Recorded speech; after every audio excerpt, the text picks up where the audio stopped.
ካውንስሉን ወራሱ የተቋቋመ አይመስልም። ካሁን በኋላ አንገቱ የሚጎነበስ ትውልድ የለም። ስንቱ አደባባይ ላይ ወንጌል በጎዳና እየሰበኩት የታሰሩት ነበሩ። ጋምቤላ ላይ የታሰሩት ይሻለው ማለት ነው። ስለዚህ በጣም እኔን ካሳሰብ በራሳችሁ ፕላን ላይ የተቋቋመ የተመሰረተ ነገር አለው አይመስልም።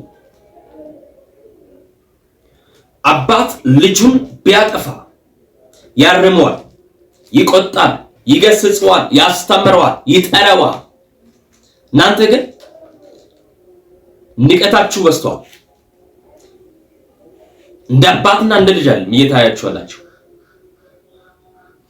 አንድ አገልጋይ ቢያጠፋ እንደ ቤተክርስቲያን በውስጥ እንደ ቤተ እምነት መቅደስ ማለቅ አለበት ነገር አደባባይ የበተናችሁት እናንተ ናችሁ።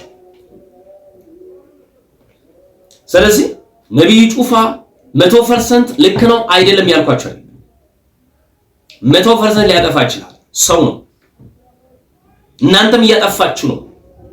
ነገር ግን እንደ ክርስቲያን ጠርታችሁ መገሰጽ መምከር ሲገባ አደባባይ የበተናችሁ እናንተ ናችሁ እላችኋለሁ። ካሁን በኋላ አንገቱ አፓርክ ላይ የታሰሩት መች ጠይቃችሁ? መቼ ጠበቃው ናችሁ? ዛሬ ደግሞ ከየት መጣችሁ? ታጀበ አልታጀበ? እና የክርስቶስ አገልጋይ ሳይታጀብ ማን ይታጀባል? እኔ እንዴ ይናገር በሚቀጥለው ጊዜ አይደለም መታጀብ እሱም ብለዋል። ካላንደር ሁሉ ልዘጋ ይችላል።